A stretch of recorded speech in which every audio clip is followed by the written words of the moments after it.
औज़ुबिल्लाहिमिनश्शैतानिर्रजीम बिस्मिल्लाहिर्रहमानिर्रहीम। प्रोग्राम दो टोक के साथ मैं हूं आपका मेजबान मोहम्मद अली। नाजरीन, मुल्की सियासत में एक अजीब तगय्युरात पैदा हो गए हैं और आगे आने वाले वक्तों में चीजें किस जानिब जाती हुई दिखाई दे रही हैं, क्योंकि अब ऑपोजिशन के बयानात और ऑपोजिशन के इत्तेहाद के अंदर भी एक अजीब इबाम पाया जाता है। उसकी वजह दरअसल ये है कि APC से खिताब और उसके बाद कल जो बम मियां मोहम्मद नवाज शरीफ साहब की जानिब से फोड़े गए हैं, उसके बाद सूरत हाल इस जानिब भी आ गई है कि अब हुकूमती वज़रा की जानिब से बानी MQM और मियां मोहम्मद नवाज शरीफ के बयानात को एक तस्वुर किया जा रहा है।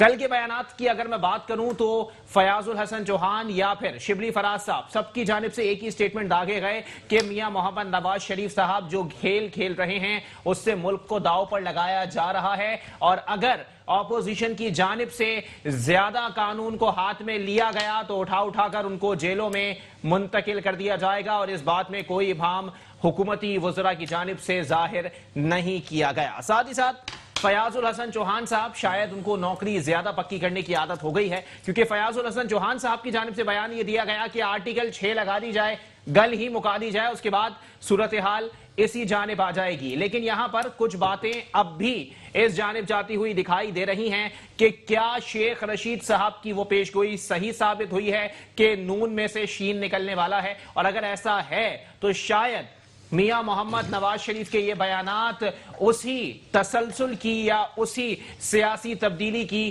पहली कड़ी साबित होने वाली है।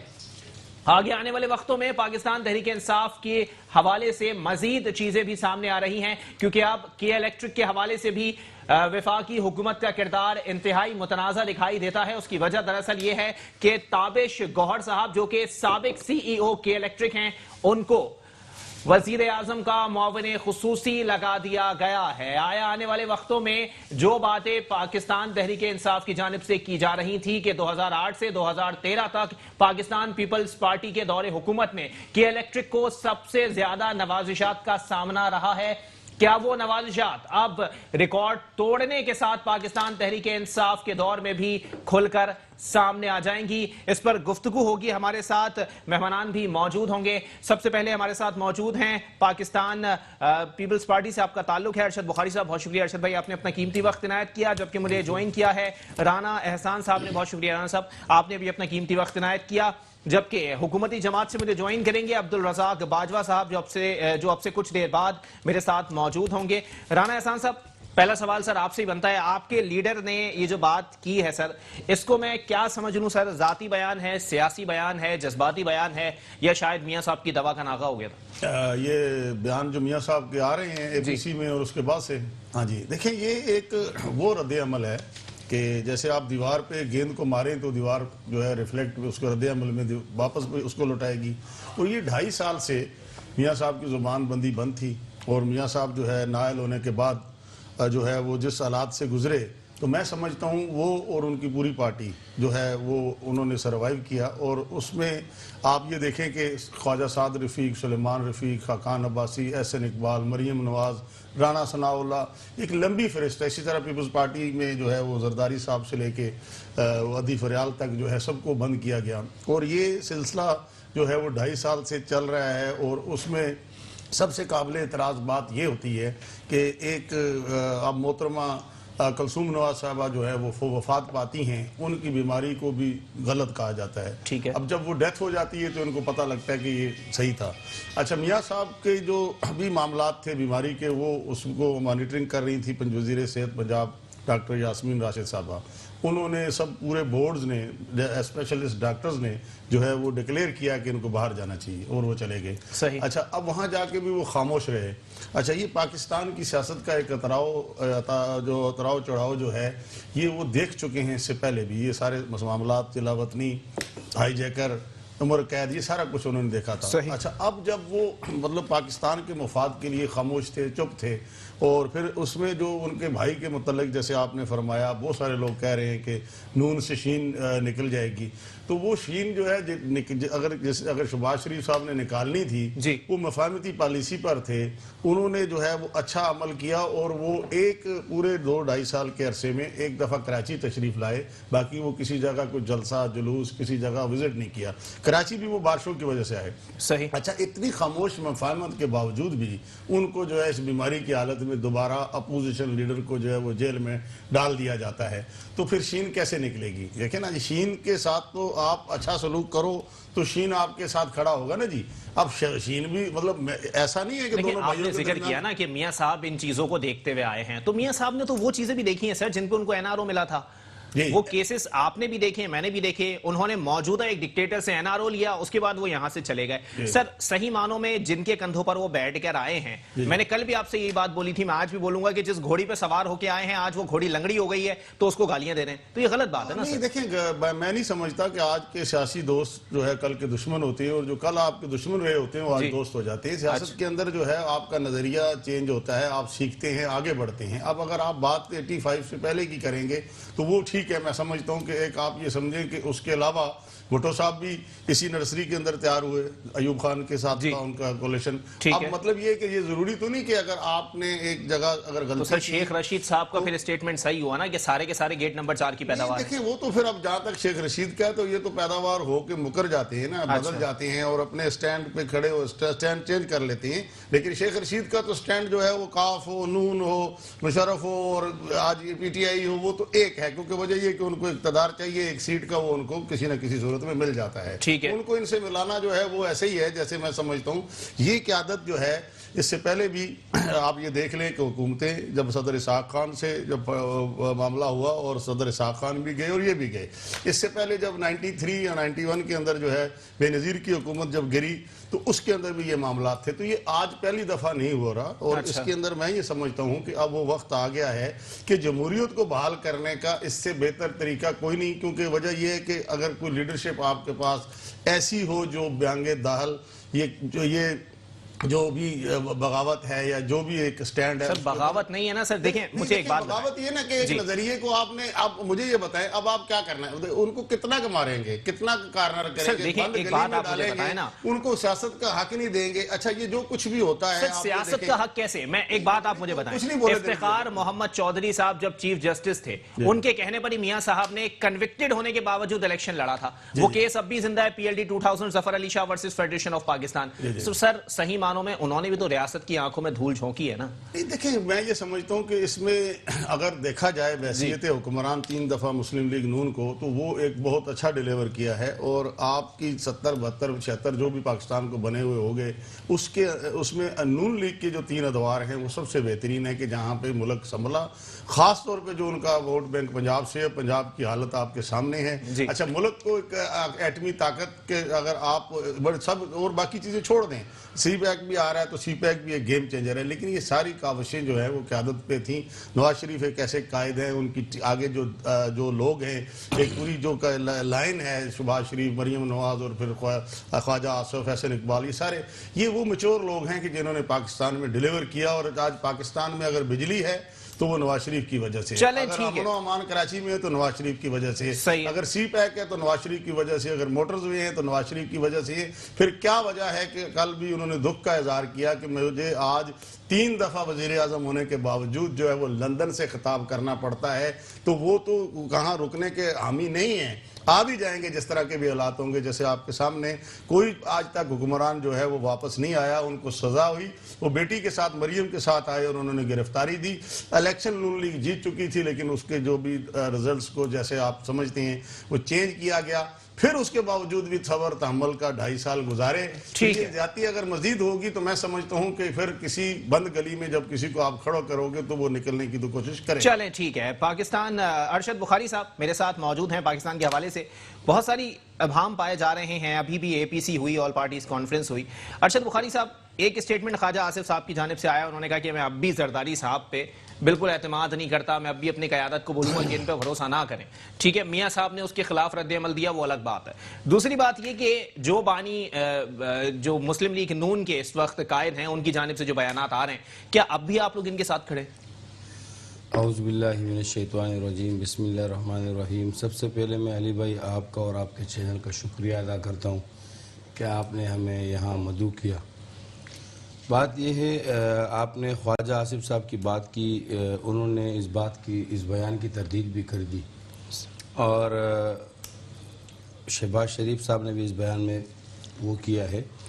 अब बात ये बनती है कि अली भाई, अगर कोई बंदा आए, जैसे इन्होंने राना एहसान साहब ने कहा है कि एक बंदे को अगर आप बिल्कुल मजबूर कर दो, उसको आप एक बंद गली में खड़ा कर दो, तो लाजिम बात है उसका कोई ना कोई रिएक्शन तो होगा। और बात जरदारी साहब की आती है, जरदारी साहब पहले भी नवाज शरीफ साहब के साथ थे। उन्होंने इन मामलात में जितने भी उनके ऊपर मुश्किल हालात आए उन्होंने साथ दिया है। और ये सियासत की, ये सियासत हमेशा साथ नहीं थे ना। सुने, ये जरदारी साहब थे जो कहते थे कि ज़ियाउल हक की पैदावार। ये देखिए सियासत एक दोनों ने 5-5 साल पूरे कराए जी, अच्छा, एक जी, दूसरे से। दोनों ने। लेकिन जहाँ तक बात आपने इन्होंने उनके साथ मिलाया है, ये बिल्कुल ऐसा नहीं है। नवाज शरीफ साहब इस वक्त एक मुश्किल घड़ी में थे। उन्होंने जो फैसले किए हैं, जो मामला बयानात उनके आ रहे हैं, ये उनका जिसे आप गुस्सा समझें, क्योंकि देखो एक बंदे को आपने इस हद तक लाके खड़ा कर दिया कि आज वो इस तरह के बयानात दे रहे हैं। नवाज शरीफ साहब ने जब आज इमरान खान साहब क्या कह रहे हैं, अगर कोई मुझसे इस्तीफा मांगेगा तो मैं फारिग कर दूंगा। अच्छा, मैं नहीं समझता हूँ इसमें इतनी हिम्मत है अगर किसी को फारिग कर दे। अच्छा, आप मुझे बताएं, ये पता है अरशद भाई ये बात उन्होंने किस कॉन्टेक्स्ट में की है कि मेरी बात सुनिए कि कौन इस्तीफा मांगे और किसके कहने पर वो उनको फारिग कर देंगे? हाँ, ये पता है ना आपको? मैं उन्हें नहीं बोलना चाह रहा। देखो आपकी बात सही है, लेकिन मैं आपको ये बात वाजे करना चाह रहा हूँ कि इमरान खान के इस तरह के बयान से क्या साबित होता है, ये कोई सियासी बंदा है ही नहीं। अच्छा, इसकी वजह से जो हमारे मुल्क के साथ, जो हमारी मुल्क की मैशत तबाह हुई है, हमारे मुल्क की आवाम परेशान हुई है, इनको यार ये किस तरफ जा रहे हैं, हमारी जो समझ से बाहर है। आप जिन्होंने पिछले माजी में कुछ किया है, ठीक है, आप उनको कहपर किरदार तक पहुंचाए, हम इस बात से बिल्कुल कतई इनकार नहीं करते, लेकिन आप इस मुल्क की तरक्की के लिए तो कुछ करें। जब से आप आए इस मुल्क के ऊपर अजाब आ रहे, जब से आप आए कभी बारिश का अजाब आता है, कभी कुछ होता है, कभी कोरोना का अजाब आया, इन्होंने इस मुल्क को तबाही की तरफ धकेल दिया है। अच्छा, मुल्क की मैशत को तबाह कर दिया है। आज आप देखें मेडिसिन कहाँ जा रहे हैं, घी कहाँ जा रहे हैं, तेल कहाँ जा रहा है, आप यकीन करें लोग परेशान हैं। आपको देखिए, आपका ताल्लुक मीडिया से, मेरी बात सुनिए, मैं बिल्कुल एक बात मैं आपको बता रहा हूं। आप ये माइक देखिए, आप लोग का माइक इसमें बहुत पावर है, ठीक है, आप इससे अवामी राय ले सकते हैं जी। आप हमारी बात पर एतमाद ना करें, अच्छा। आप हम पर यकीन ना करें, हमारी बात आपको झूठी लगेगी, लेकिन आप यकीनन हम पब्लिक रियलिटी के लोग हैं, हम पब्लिक के अंदर रहने वाले लोग हैं। अच्छा, हम ड्राइंग रूम की सियासत नहीं करते हैं, ठीक है। आप पब्लिक में आए, आप पूछिए, अगर 100 में से 10 बंदों ने भी कहा कि इमरान खान अच्छा है, आपका जूता मेरा सर। अच्छा, इस वक्त लोग इस तरीके से परेशान हैं। अच्छा, आप लोगों के पास, अच्छा, मियां साहब को जेल में डाला गया, ठीक है, शहबाज शरीफ साहब को जेल में डाला गया, मरियम नवाज साहिबा को जेल में डाला गया, तो ये उनका गुस्सा था, उनका गुस्सा। देख मेरी बात सुने, आपने कहा ना जरदारी साहब सुने, नहीं मैं जरदारी साहब को भी जेल में डाला। मेरी बात सुने, आप सवाल नहीं समझ रहे ना, मैं ये पूछना चाह रहा हूँ जी, मैं एक बात पूछना चाह रहा हूँ कि आपने कहा कि जी मियां साहब का गुस्सा है, ये जो स्टेटमेंट मियां साहब ने, मियां साहब का गुस्सा है ना, मियां साहब का बयान जो है जी, मियां साहब जब दौरे हुकूमत में थे, जी जी, ठीक है, और मियां साहब के साथ फांसा जब उन्होंने पूरा किया, उसके बाद आज अगर वो ये बयान दे रहे हैं तो कोई ना कोई वजूहात होगी। देखो सर गुस्सा है ना, गुस्सा है, कुछ नजर आ रहा है, ऐसी बात नहीं, आने की तरफ वो खड़े होकर देख रहे कि क्या नजर आ रहा है। सर इतनी पॉजिटिविटी प्रमोट कर रहे हैं आप लोग, मैं सिर्फ इतना पूछना चाह रहा हूँ, मियां साहब का गुस्सा है नहीं, माफ कर देना चाहिए अगर इस तरह का बयान दिया है तो। देखिए मेरी बात सुने, माफ कर देना चाहिए ना। अरे और अगर मियां साहब को माफ करें तो बानी मुत्तहिदा को भी माफ कर दें सर, उनका भी गुस्सा था। इस मुल्क में क्या क्या नहीं हुआ है, अच्छा, इस मुल्क के अंदर क्या लोगों ने क्या क्या नहीं बोला, इमरान खान साहब ने खड़े होकर क्या क्या नहीं बोला है, आज शेख रशीद ने खड़े होकर क्या क्या नहीं बोले स्टेज के ऊपर, ठीक है। आज शेख रशीद साहब के आप जो पिछले वीडियो जो देखें, अच्छा, उन्होंने क्या नहीं बोले इनके खिलाफ। चलें ठीक है सर, वो इदारों की नॉलेज में है ना। शेख रशीद साहब आज हुकूमत का हिस्सा है, बिल्कुल सही, उनको क्यों नहीं पकड़ रहे हैं? चले ठीक है, नहीं मैं नवाज शरीफ साहब के हवाले से कह रहा हूँ ना, हुकूमत के ऊपर आएंगे, ठीक है ना, हुकूमती नुमाइंदे अभी मेरे साथ मौजूद नहीं है, वो आ जाए, हुकूमत पे भी आएंगे। मैं ये कह रहा हूँ कि अगर मियां साहब का गुस्सा था, उन्होंने जज्बात में एक बयान दे दिया, कोई गलत बात नहीं है ना, माफ कर देना चाहिए।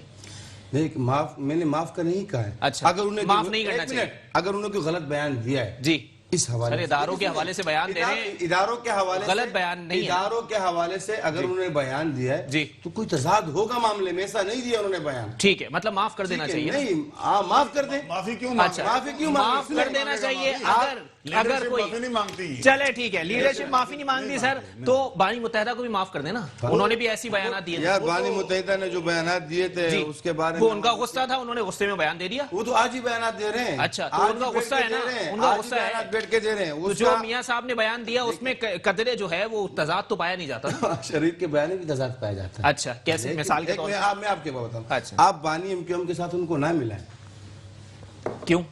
उसमें वजूहात है सर, अच्छा। सब कंडीशंस है उसमें। ठीक है। बानी एमक्यूएम साहब ने अगर कुछ बोला है इस वक्त जी, बानी एमक्यूएम साहब को उस वक्त भी अगर उस टाइम इनसे बात होती तो उनको भी इस्तीफा लेना चाहिए था, उनको भी फारिग कर देना चाहिए था। जैसे आज इमरान खान कह रहा है कि अगर मुझसे किसी ने इस्तीफा मांगा जी तो मैं फारिग कर दूंगा। ठीक है। तो जिन्होंने बिठाया उसको फारिग, इसको पहले तो फारिग करो, ये फारिग होने वाला है। अच्छा, इसकी भी गाड़ी ये पिछले 2.5 साल से सुनता आ रहा हूँ, फारिग होने वाला है, होने वाला है, होने वाला है। ये ऑपोजिशन के ख्याल में क्या चीजें दिख रही हैं सर? नहीं, ऑपोजिशन को तो सब नजर आ रहा है सर, ये आपको भी नजर आ जाएगा। अच्छा, लेकिन हमारी बदकिस्मत ये है कि आपको उनकी बात क्यों नजर नहीं आ रही। इसमें आप देखो, सोच इस बात पे, इमरान खान साहब ने इस वक्त मुल्क को जिस तरफ लेके जा रहे हैं, आप हमें एक पार्टी को साइड पे कर दें। अच्छा। पीपल्स पार्टी को भी साइड पे कर दें, नून लीग की भी साइड पे कर दें, सबको साइड पे कर दें, जमात इस्लामी को भी साइड पे कर दें। इस वक्त आप खुद बताएं आपके एक्सपेंसेस में कितना फर्क आया है? सर बिल्कुल आया, महंगाई हुई है जी। जब आपका ये हाल है, आप और हम अल्हम्दुलिल्लाह ऐसे कि हम गुजारा कर सकते हैं जी। गरीब आदमी का क्या हाल है?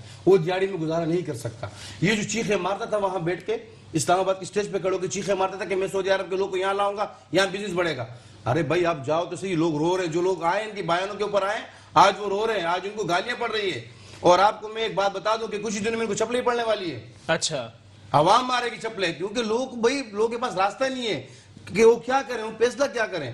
तो आप मुझे एक बात बताओ कि एक बंदे के 20,000 रुपए की सैलरी है जी, 2019 में 20,000 रुपए की सैलरी वाला बंदा, मैं कहता हूं इसको 30 साल में गुजारा नहीं कर सकता है। अच्छा चलें ठीक है, फिर ऑपोजिशन क्या कर रही है ये बता दें। देखिए ऑपोजिशन, आप हमारी बात करते हैं, हम हर इकदाम पे जो हवामी हक में नहीं है हमने उसके खिलाफ एहतजाज किया है। अच्छा, हम करते, इस इतवार को भी हमने आवाम के हक में जो एहतजाज गैस और बिजली के हक में हम रिकॉर्ड करा चुके हैं, हम करा चुके हैं, लेकिन हम करेंगे। और बात ये देखो, इनकी एक बात, इमरान खान साहब, बड़े बुजुर्ग कहते थे कि बड़ा बोल नहीं बोलना चाहिए ना, बड़ा बोल ले डूबता है, ठीक है ना। जरदारी साहब में हमेशा ये आदत रही है मफाहमत के साथ, उन्हें बड़े बोल बहुत ज्यादा बोले, ठीक है। वो बयान भी आपको याद होगा कि नैब के चेयरमैन में इतनी जरूरत नहीं है कि मुझे गिरफ्तार कर सके, वही नैब का चेयरमैन गिल्लियां खड़काता फिर रहा है। मतलब आप मैं क्या बोलूं, नैब के चेयरमैन ने उनका क्या बिगाड़ा? कोई सबूत है केस में? कोई प्रूफ हुआ? कोई मामला बने? कुछ भी नहीं हुआ। रेफरेंस बना के दिए हैं ना सर, और वही रेफरेंस दिए जो केसेस इन्होंने आपके खिलाफ बनाए। नैब ने रेफरेंस नहीं बनाए, नैब से बनवाए गए हैं। अच्छा, और जिन्होंने ये बीज बोया है ना, इंशाल्लाह आने वाले वक्त में यही लोग इस बीज की सजा भुगतेंगे। अच्छा चले, इमरान खान की पार्टी के जितने लोग अभी आप कर रहे हैं ना, खुश हो रहे हैं, तालियां बजा रहे हैं जी, असेंबली हॉल में बैठ के, यही लोग रोएंगे इस बात का। चले ठीक है, ब्रेक के लिए मुझे कहा जा रहा है, ब्रेक के बाद प्रोग्राम को यहीं से कंटिन्यू करेंगे। कुछ दीगर सवालात भी हैं, हुकूमती नुमाइंदों से भी सवाल होगा कि आया आने वाले वक्तों में अपोजिशन को किस तरह टफ टाइम दिया जाएगा या खुद अपोजिशन गिल्लियां खड़काने में कामयाब हो जाएगी। ब्रेक के बाद वापस आओ। वेलकम बैक नाज़रीन, प्रोग्राम के सिलसिले को आगे बढ़ाएंगे। राना एहसान साहब, जनाबे वाला, बताइएगा सर, मैं अगर किसी हुकूमत के नुमाइंदे से ये सवाल करूंगा ना कि आने वाले वक्तों के अंदर जो है वो केसेस को आप लोग परस्यू कर रहे हैं, ठीक है, वो बोलेंगे भाई हमने नहीं बनाए केसेस, पीपल्स पार्टी ने नून लीग के खिलाफ बनाए, नून लीग ने पीपल्स पार्टी के खिलाफ बनाए, ठीक है, तो इसमें इतनी इबाम किस चीज की है सर, इतना शोर शराबा किस चीज का? देखिए वो जो केस थे ना जी, वो तो एक अलग था, और मैं समझता हूँ कि जब ये मोहतरमा बेनज़ीर भुट्टो की जिंदगी में NRO जिसको आप कहते हैं जी, वो तो आई, उसके बाद नून लीग अपना नवाज शरीफ भी आए, लेकिन इनके दरमियान जो वहां पे चार्टर्ड ऑफ डेमोक्रेसी हुआ था, तो इन लोगों ने एक विकेट पे खड़ा होना जो है वो तय कर लिया था। अच्छा, फिर भी इतने मुतनाज़ात बयानात, इस किस्म के मामलात, मोहतरमा की शहादत के बाद जो है वो तूफान बदतमीजी जो है वो टॉक शोज में होती थी। बावजूद देखें आज ये चेंज जो इमरान खान को जो लाया गया है या ये जो भी है प्लान किया गया, उसकी वजह ये थी कि ये दोनों बड़ी जमातें आपस में एक पेज पे आ गई और इन्होंने कुछ ऐसे तहफ़्फ़ुज़ात जो थे वो अपने दूर किए। और उसकी वाज़ेह मिसाल ये है कि मोहतरमा बेनज़ीर भुट्टो की शहादत के बाद भी आसिफ अली जरदारी की हुकूमत को नवाज शरीफ ने सपोर्ट किया और 5 साल उसने पूरे किए। अच्छा। इसी तरह जब नाअहल भी कर दिया गया, कितने महीने का धरना दे दिया गया, तो पीपल्स पार्टी में आसिफ अली जरदारी और खुर्शीद शाह वगैरह ने जो है नून लीग की हुकूमत को गिरने ना दिया, बल्कि खाकान अब्बासी 1 साल वज़ीर आज़म रहे। ये बहुत बड़ा चेंज था। अच्छा, ये वो चेंज था कि इनकी गलतियां थी जो 90 की दहाई में ये करते थे और जिस वजह से हुकूमतें गिरती थी, वो गिरने का अमल रुक गया। अच्छा, अब ये थर्ड पार्टी इंटरवेनर जो एक, पहले तो आप ये समझे मोइन कुरैशी थे, या शौकत अजीज थे, लेकिन आज ये है कि ये एक बल्ला बरदार आदमी जो कहता है जी मैंने शौकत खाना बना लिया और मैं वर्ल्ड कप ले आया, और खलंडरा है, मजाज का, जिद्दी है, लड़ाई करने वाला है, उसको आगे लाया गया। अब लाया तो गया, चलो कोई बात नहीं, और वही बात है कि पहले भी लोग लाए गए, लेकिन कुछ लोगों ने डिलीवर किया ना जी। मुशर्रफ साहब का दौर जो था वो इस दौर से बेइंतहा अच्छा दौर था कि महंगाई कंट्रोल में थी। कराची में नेमतुल्ला खान की शक्ल में जमात इस्लामी ने 5 साल 4 साल जो है बलदियाती सिस्टम चलाया, और एमक्यूएम ने एक पत्थर भी उस बुजुर्ग को नहीं मारा था। ये मुशर्रफ का कंट्रोल था, इकानमी बड़ी थी, डॉलर नीचे था, सब कुछ बेहतर था, वो था मार्शल लॉ। और आज जो है ये एक अवामी तब्दीली, और इन्होंने जो काम गलत किया है जी मोहम्मद अली भाई, वो ये गलत किया है कि एक जो हमारी अगली नस्ल है, जो हमारे पाकिस्तान का माशरा, उस सिस्टम को इन्होंने तबाह कर दिया है। आप गौर करें कि 4-5 साल से जब से नवाज शरीफ की 2013 की हुकूमत बनी, उसके बाद जो धरना हुआ, जो लैंग्वेज है, आज भी टीवी कोई भी चैनल देख लें, छोड़ेंगे नहीं, पकड़ेंगे, ले आएंगे, फलाना करप्ट, फलाना करप्ट, फलाना। अच्छा, मतलब ये है कि आप जो है आपकी जाती जिंदगी करप्ट, वो आपको नहीं पता। आपके ऊपर 10 एलिगेशन है कि आपका क्या किरदार है, क्या माजी का है, आप खुद मानते हो। अच्छा चलो जी, आपके पास ओहदा नहीं रहा। अब जब आपके पास ओहदा रहा तो आपके साथ आपका बेहतरीन साथी जहांगीर तरीन जो था वो क्यों भाग गया, और उसके ऊपर जो अरबों रुपए का चीनी का आटे का जो स्कैंडल बना, वो कहाँ गई उसकी बात, मतलब कि वो उसकी इंक्वायरी कहाँ गई। तो अब ये कहना है कि देखिए ना, अगर आपको नहीं लगता, देखिए आपने मुझे इतनी चीजें गिनवाई है ना कि सी पैक जो है मियां साहब ने दिया, सड़कें मियां साहब ने दी, बड़े मंसूबे, ठीक है ना, ठीक है मियां साहब ने दी, चले मैं भी मान लेता हूं। मियां साहब को सब पता है कि उन्होंने पाकिस्तान में और पाकिस्तान की आवाम को क्या क्या दिया है, लेकिन मियां साहब को यह नहीं पता कि उन्होंने इतनी चीजें पाकिस्तान में बना ली, जो लंदन फ्लैट्स बनाए, कैलेबरी फंड बनाई, जिसके ऊपर वो नाअहल हो गए, वो चीजें उन्होंने कैसे बनाई। उसके बाद उनके ही बच्चों के जो बयानात हैं, उनकी साहबजादी कुछ बोलती थी, उनके साहबजादे कुछ बोलते थे, इस पर भी तो कुछ ना कुछ एक कॉन्फ्लिक्ट क्रिएट होगा ना सर। ये कोई ईरान में खमीनी साहब का एक किरदार जी, और तुर्की में तैयब अरगदान का जो है वो एक किरदार, और उसमें जो है वो आप ये समझिए कि जब मुशर्रफ ने इनको हाईजैकर किया, जिला वतन किया, उम्र कैद दी, सब कुछ किया ना जी, उस दौरान उनके वो घर यतीम खाने बना दिए गए, उनकी सारी इंडस्ट्री पे ताले लग गए और उनको तबाह बर्बाद कर दिया गया। अच्छा, वो सारे के सारे यहाँ मौजूद थे, और इनको वहाँ फिर मजबूरन उन्होंने स्टील मिल वहाँ लगाई थी जद्दा में, अपना सऊदी अरब में।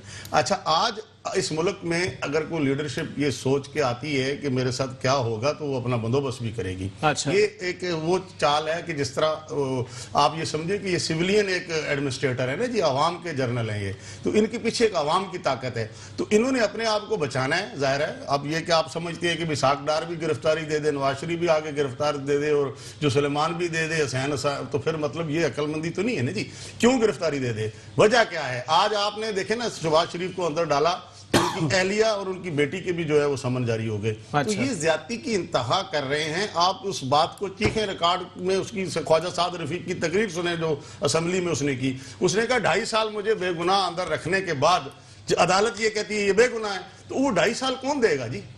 अब आप ट्रायल करें, केस के अंदर कोई जान हो तो हो ना। केस क्या है जी, वो एक डिप्टी कमिश्नर जो है, एक एसएचओ है, वो एफआईआर काट देता है। हम सियासत में, हम अपने हलकों में ये फेस करते हैं। अच्छा। वो जब चाहता है वो पैसे का एफआईआर काट देता है, किसी आम आदमी पे काट देता है, और उसमें से बचना बड़ा मुश्किल होता है। उसकी देखिए मियां साहब पे या जो आपके रहनुमाओं पे केसेस हैं जिसमें आप लोग नैब में पेशियां दे रहे हैं सर, वो सारे के सारे पंजाब में हैं। पंजाब में आपका इतना भी स्टेक नहीं है, इतना भी जो है वो मामलात नहीं है कि आप लोग जो है वो अपने खिलाफ बनने वाले जाली केसेस को रोक सकें। केस यहाँ कामरान माइकल जो है वो आते हैं केस में नेब के, खाकान अब्बासी यहाँ वो एनएलजी रेफरेंस में यहाँ पेश होती है, जहाँ जहाँ उनका मौका है, पिंडी में, हर जगह पे उन्होंने वो कर रहे हैं। लेकिन बात ये कि ये बुनियादी वजह ये है कि आप महंगाई को नहीं देख रहे। अच्छा। आप जो है अमनो अमान को नहीं देख रहे, आप जो है वो किसी तरफ से आवाम को रिलीफ नहीं दे रहे, किसी चीज के अंदर जो है ना, जो आप पेट्रोल में नहीं दे रहे। पेट्रोल कितना बड़ा, 24 रुपए पर लीटर। सही। बोले बात ये कि कुछ ज्यादती की इंतहा है। अच्छा, ये आप भूल गए सारी चीजें आपने। सेहत का निजाम कितना अच्छा था, तबाह हो गया। तालीम का निजाम अच्छा होता, मियां साहब फिर इलाज कराने बाहर जाते। नहीं अच्छा था, और ये गरीब के लिए अच्छा था। अब मतलब बात ये है कि ये एक लड़ाई है जमहूरी, और ये चुप करके बैठे थे। इमरान खान शायद 5 साल पूरे करता। और ये अगर, लेकिन बात वही है कि इतनी बुरे तरीके से जो है वो डैमेज किया जा रहा है। एक ही काबीना में बैठो तो नवाज शरीफ, टीवी पे बैठो टीवी टॉक शो में तो नवाज शरीफ। अच्छा, मतलब बात ये कि वजह क्या है? आप ट्रंप भी तो जीता है और वो दूसरा बाइडेन आ रहा है, तो वो बैठे होते हैं ना जी। आप यूके में भी यही हाल होता है। तो यहाँ क्या वजह है कि अगर आप इक्तदार में भी आ गए हो, केपीके में भी हुकूमत बना ली और इक्तदार में किससे आए हो? 4 वोटों से। पंजाब में जो ज्यादती हुई है जी, देखें वहां उनकी वो अक्सरियत थी, उसको भी आपने अकलियत में बदल दिया। ठीक है, तो आपके पंजाब भी है, केपीके भी है, बलूचिस्तान में भी आप हो, और कराची से भी आप 14 MNA पंजाब में मजीद आप लोगों की टांगे लड़का गई ना सर। क्या किया नवाज शरीफ को? चला गया बाहर, उसको बैठे रहने दो। 9 MPs को अभी तो आप लोगों ने निकाला है उस्मान बुज़दार साहब से मुलाकात करने पर। तो सर कहीं ना कहीं टांगे आप लोगों की पंजाब में लड़खड़ा रही है। हमारे 14 MNA MP जो है, 14 सेनेटर जो है, वो आपको पता है सजाने वाले दौर में भी जो है वो जिन्होंने वोट डाल दिया, हॉर्स ट्रेडिंग हुई थी। तो वही थी ना, वही हॉर्स ट्रेडिंग कह लें या गन पॉइंट कह लें। अच्छा चलिए ठीक है। अरशद बुखारी साहब जनाबे वाला बताइएगा, अगर मैं उनके 14 MNAs या सेनेटर्स की जिक्र कर रहा हूं तो आपके ऊपर भी जो है अब ये मामला था। अच्छा, पीपल्स पार्टी के भी थे सर, आप लोगों के भी लोग बिक गए थे। और दूसरी बात ये सर कि उस पर सरदारी साहब ने कहा था कि खैबर पख्तूनख्वा से लाया हुआ एक तोहफा है, वो तो बिकेगा ही बिकेगा। ठीक है, मतलब ऐसे बिकाऊ लोगों को आप लोगों ने सेनेट के अंदर सीटें दी हुई हैं। दूसरी बात सर, खुर्रमशेर जमान साहब का अभी स्टेटमेंट में पढ़ रहा था, उन्होंने कहा आप लोगों के 22 MPs सिंध के अंदर भी उनसे राबते में हैं। सर गद्दी बचा लें। राना साहब ने बड़ी अच्छी बात बताई है। देखो, ये अगर 14 सेनेटर्स ने वोट दिया है, या तो खरीद के दिया है या तो फिर वो दूसरे वाले तरीके से हुआ है। बात यह है, इनकी जो हुकूमती नुमाइंदे हैं इस वक्त, जो इमरान खान साहब के बहुत आजकल आजू बाजू में घूम रहे हैं, शेख साहब, ये हर प्लेट के खाने वाला आदमी है। और आज इनको जो है ये कभी काफ से, नून से, पे से होते हुए आज PTI के पास चले गए। ये अपनी एक सीट बचाने के लिए करता है जो भी करता है, फिर उन्हीं का गाना गाता रहता है। उन्हीं का गाना ये गाता रहता है, जो उसके मुंह में आता है बोल देता है। फिर खुद ही जो है ना, उस दिन इमरान खान साहब इनके इंटरव्यू ले तो सुना रहा था उनको, तो इनके पास कोई जवाब नहीं था। क्योंकि देखें, सियासत में आपको ऐसा रोल प्ले करना चाहिए कि अगर कल को अगर कोई आपको आपका पिछला माजी बयान सुनाए तो आप कम से कम शर्मिंदा ना हो। अच्छा। लेकिन शर्म नाम की चीज होगी तो वो शर्माएगा। अच्छा, उसमें तो शर्म नाम की चीज ही नहीं है जो शर्माए। वो आज बोलता है, कल उसी बात के ऊपर जो बोलता है कि चलें, वैसे मैं काफी देर से हुकूमती जमात के रहनुमा का वेट कर रहा था। मैं दोबारा आपकी तरफ आऊंगा। आरिफुल्लाह जदून साहब पाकिस्तान तहरीक इंसाफ से मुझे ज्वाइन कर चुके हैं। बहुत शुक्रिया आरिफुल्लाह जदून साहब, आपने अपना कीमती वक्त इनायत किया। जनाबे वाला बताइएगा सर, मैं पिछले तकरीबन 30 मिनट से इसी पे गुफ्तगू कर रहा हूं कि आया जो केसेस बने वो आप लोग कहेंगे कि इनके दौर में बने, लेकिन सर अब मामला जो हैं वो आगे निकल कर आ गए हैं। अब तस्बीह पर चोर चोर डाकू डाकू चलाना बंद करें, इंप्लीमेंट करें जो आपके बयानात थे सर। जी अली भाई, सबसे पहले आपका शुक्रिया अदा करते हैं, आपने मौका फराहम किया। और देखें, नवाज शरीफ जो खेलने की कोशिश कर रहा है वो पाकिस्तान के लिए बहुत नुकसानदेह हो सकता है। इसमें 100% उसे मदद हासिल है भारत की। उसका सबसे बड़ा हामी हुसैन आकानी जो भागा हुआ है, बैठा है अमेरिका में और कुल्ला हिंदुस्तानी लाबी के साथ मिलकर पाकिस्तान के खिलाफ कैंपेन चलाता है। पाकिस्तान में हमारे कुछ मासूम लोग इस बयानिए को समझ नहीं पाते। इस पूरे मामले को समझने की जरूरत है। लीबिया, शाम, इराक, यमन, अफगानिस्तान, आप गौर करें, सारी मुसलमान दुनिया में आग लगी हुई है। मैं कहने का मकसद ये है कि नवाज शरीफ बाहर इंटरव्यू देते हैं, मैंने ये बनाया, मैंने वो बनाया, मैंने ये बनाया, मैंने एटम बम बनाया, मैंने मिसाइल बनाया। अगर नहीं बनाया, उनके पास कोई नहीं है, तो उनके माल की एक पर्ची है जो वो अदालतों में दे। देखो, अदालत जो हमारी जुडिशरी है बिल्कुल आजाद है। अदलिया इनके हक में जो फैसले आते हैं ये उसको तस्लीम भी करते हैं, मिठाइयाँ भी खिलाते हैं, खाते भी हैं। और जो फैसला इनके खिलाफ आ जाए तो उस पे ये लोग शोर शराबा शुरू करते हैं। फिर कहते हैं भाई इमरान खान के साथ फौज है, इसको फौज ने लाया। जहाँ पे ये जीतता है वहाँ धांधली भी नहीं है, और जहाँ ये हारते हैं फिर ये धांधली का भी शोर मचाते हैं। तो मैं समझता हूँ कि पाकिस्तान तहरीक इंसाफ का जो बयानिया है और इमरान खान का जो विजन है एहतसाब का, वो हम अपनी घर में भी कर रहे हैं, अपने लोगों का भी कर रहे हैं। और जो इनके केसेस है, इनके अपने घर में कर रहे हैं आरिफुल्लाह जदून साहब। जी अगर मेरे कान सही काम कर रहे हैं तो आपने ये कहा कि अपने घर में जो है वो आप लोग एहतसाब कर रहे हैं। सर मुझे मैं बेताब हो गया ये आपका जवाब सुन के। मैं चाहूंगा कि 2-3 लोगों का नाम आप लें। किसी एक जहांगीर तरीन का मामला आया, हलीम खान को नेप ने उठाया। सर जहांगीर तरीन साहब का कौन सा एहतसाब हुआ है सर? जो लंदन में बैठे मजे कर रहे जो हैं। हमारा मिनिस्टर है उसको भी नेप ने उठाया। किसी मिनिस्टर के लिए न कोई वर्कर नेप के ऊपर किया, न पथराव किया, न कोई मुजाहरे किया और न कोई नेप के खिलाफ बात की। इसी चेयरमैन नवाज शरीफ ने अगर एटम बम बनाया है तो इसी चेयरमैन जो नेप का चेयरमैन है इसको भी नवाज शरीफ ने बनाया है, हमने नहीं बनाया है। आजाद एहतसाब हो रहा है। इमरान खान जो है वो इन चीजों पे बिल्कुल भरोसा नहीं करते कि किसी के खिलाफ इंतकामी कार्रवाई। जो हमारे कायद इमरान खान के खिलाफ हुआ उसने कौन सा पब्लिक ऑफिस इस्तेमाल किया कि उसने 35-40 साल की पुराने मिनी ट्रायल जाके अदालतों में पेश की और सुरखरू हुए। इनको भी चाहिए अपनी मिनी ट्रायल पेश करे। ये चाहते हैं कि हम मनी लॉन्ड्रिंग करें, कोई ना पूछे, हम टीटी के जरिए पैसे भिजवाएं, कोई ना पूछे, हम हवाले के जरिए भिजवाएं, कोई ना पूछे। और आपके सामने अभी जो पार्लियामेंट में जो कानून बन रहा था वो इन सब अपोजिशन ने मिलके जो है उसको पहल करने की कोशिश की और पाकिस्तान को। ठीक है आरिफ भाई, आप मेरे साथ ही लाइन पर मौजूद रहिएगा। मैं ऑपोजिशन नुमाइंदों से ही पूछ लूं, सर कोई जवाब देना पसंद करेंगे? वो तो आपको साजिशी कह रहे हैं, मुल्क दुश्मन कह रहे हैं और बहुत कुछ कह रहे हैं। बड़ी बात यह है कि ये भाई को शायद इस बात का इल्म नहीं है कि एहतसाब ये जो कह रहे हैं कि हम अपने घर से शुरू कर रहे हैं जी, इन्होंने कोई एहतसाब नहीं किया। अच्छा ठीक है, नंबर 1। दूसरी बात ये है कि अगर ये एहतसाब शुरू करते तो सबसे पहले जहांगीर तरीन अंदर होते हैं। अच्छा, और ये जो आज सर नाअहल तो हो गए ना, आपके बच्चे की नाअहल लेंगे आप? क्या नाअहल तो पार्टी के लिए हो गए ना भाई। अच्छा, अवामी माल जो खाया वो कहाँ जाएगा? जो हमसे हिसाब मांग रहे भी तो हिसाब दें, ये भी तो हिसाब दे। आज ये के इलेक्ट्रिक पता नहीं कहाँ से ये लोग तो यूटर्न वाले हैं, चीखते फिर रहे थे कि के इलेक्ट्रिक को पकड़ो, के इलेक्ट्रिक। आज उन्होंने उसी को मामूल खसूसी बना दिया। बड़ी अफसोस की बात है, इनकी वजह से तो हमारे पता नहीं कहाँ पाकिस्तानी आवाम को कितना नुकसान हुआ है, रोजगार चला गया है। इनके पास जो है अवामी मसाइल बढ़ गए, अवामी मसाइल कम होते जा रहे हैं, एक्सपेंसेस बढ़ते जा रहे हैं। इन्होंने तो पता नहीं क्या हाल बना के रखा है। कहाँ से इन्होंने एहतसाब करेंगे? अगर इन्होंने एहतसाब किया है, अगर जहांगीर तरीन जेल में होता आदमी खुद भी इमरान खान को सलूट करता। इन्होंने अपने बंदों को भेज दिया बाहर लंदन, वहां बैठ के वो हलवा रोटी खा रहे हैं जी। इस पे आरिफ जैनून साहब कोई जवाब देना पसंद करेंगे सर? देखे जो जहांगीर तरीन की सब्सिडी का मसला है, सब्सिडी इनकी दौरे हुकूमतों में मिली थी ना, उस पे तो अभी कमीशन बना और उसका नाम आया। हमारी हुकूमत में इतनी जुर्रत थी कि उसका नाम रुकवाया नहीं, लाया सामने। इन्होंने तो अपनी दौर में बड़े बड़े चोरों को, जैसे कातिलों को बाहर किया, एनआरओ दिया और इनके दौरे हुकूमत में जो है पैसे मनी लॉन्ड्रिंग होती रही। और वो अयान अली जैसे लोगों के जरिए बाहर पाकिस्तान का पैसा जाता रहा।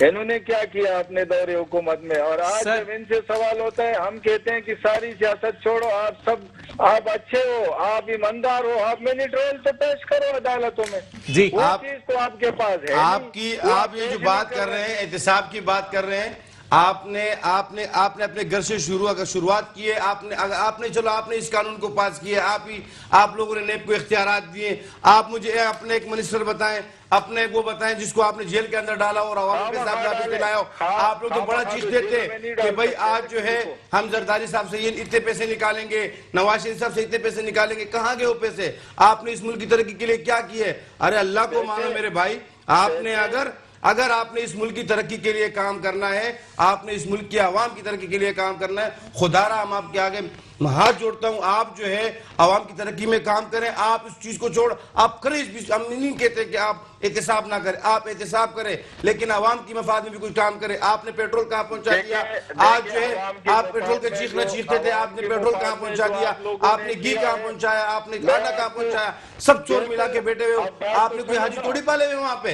जितने लोग आपके पास आए, अली भाई मैं बार बार ये कहता हूँ, इनके पास जितने लोग आए, इनके पास जितने लोग गए, ये पाकिस्तान के इंटरनेशनल ने जो वादा किया था वो नहीं किए। सब पीटीआई से, जमात इस्लामी से लिए, मुत्तहिदा से लिए, मुस्लिम लीग नून से लिए, पीपल्स पार्टी से लिए, हमारे पास से गए हुए लोग हैं, इनके पास से गए हुए लोग हैं, वो हमारे पास चोर थे, इनके पास जाके वो हाजी हो गए। सही है, चले राना साहब कंक्लूड करते हैं सर जी। आप लोग का काम ये चीखना, बस आप लोग को ये सिखाया गया है। आपके पीटीआई का चेयरमैन का भी ये अंदाज है, इनके वर्कर का भी ये अंदाज है। आपको गालियां सिखाई गई है, आपको किसी सियासी प्लेटफॉर्म प्लेटफॉर्म पे बात करने की तरगीब नहीं दी गई। चलें ठीक है, राना एहसान साहब, सर एक सवाल आपसे भी रहता है सर ख्वाजा आसिफ साहब के हवाले से कि ख्वाजा आसिफ साहब भरोसा नहीं कर रहे, फाइनल कमेंट कर दें इसके ऊपर। देखिए, उसमें आला क़यादत ने पहले सबसे पहले डिनाई किया है मियां नवाज शरीफ ने, उसके बाद कल उनकी भी तरदीद आ गई। ठीक है, अच्छा, अब उसको सियाको सबाब से हटके अगर दिया जाता है तो मैं समझता हूँ कि उस पर ये कहना कि जी वो गलत है या सही है, तो उन्होंने एक बात की लेकिन उसकी तहसीह कर दी। अगर अच्छा। कोई बंदा कहता है और उसके बाद उसको डिनाई कर देता है तो मैं समझता हूँ बात खत्म हो जाती है। चलें ठीक है, लेकिन बहुत शुक्रिया। असल बात ये है कि ये भी कोशिश की जाएगी कि इस इत्तेहाद को चलने ना दिया जाए, क्योंकि देखें ना, अब एक बहुत बड़ी एक ताकत है ये कि सब जमातें मिलकर जब अब हुकूमत को गिराने की तरफ जा रही हैं, और उसमें सारी जमातें तकरीबन मैं समझता हूँ साथ हैं, और आगे चल के इंशाल्लाह ताला ये मुल्क के अंदर जो ये वक्त है, ये चेंजिंग का जो तब्दीली है, मैं समझता हूँ कि आज शुरू होगी, क्योंकि ये वो तब्दीली है जो इस करप्ट निजाम को जो ये हम पे नायब किया गया, जिसकी वजह से हम तबाह बर्बाद हो गए। और ठीक है अरशद भाई, जनाबे वाला सर 2.5 साल तक वेट किया, 2.5 साल बाद किसी के इशारे पे हुकूमत गिराने निकल गए, फाइनल कमेंट। मैं तो एक बात कहूंगा कि ये जो नवाज शरीफ साहब ने बयान दिया है, इसके बाद नून के नुमाइंदे जो हमारे इनके रहनुमा है, अल्लाह खैर करे, नेब वाले इनके खिलाफ अभी बहुत जो है ना। चले ठीक है, बहुत शुक्रिया अरशद बुखारी साहब, बहुत शुक्रिया अपने एहसान साहब और आरिफुल्लाह जनून साहब मेरे साथ मौजूद थे। आप तीनों मेहमानान का बहुत बहुत शुक्रिया। आगे आने वाले वक्तों में सियासत एक अजीब तगय्युरात की जानिब बढ़ती हुई दिखाई दे रही है। एक जानिब तमाम अपोजिशन जमातें हैं, दूसरी जानिब हुकूमत है, जबकि अपोजिशन जमातों का मौकिफ अब ये सामने आ रहा है कि बुरा वक्त गुजर गया, अब तो अच्छे दिन सामने आ गए हैं। इसी के साथ अपने मेजबान मोहम्मद अली को दीजिए इजाजत। अल्लाह।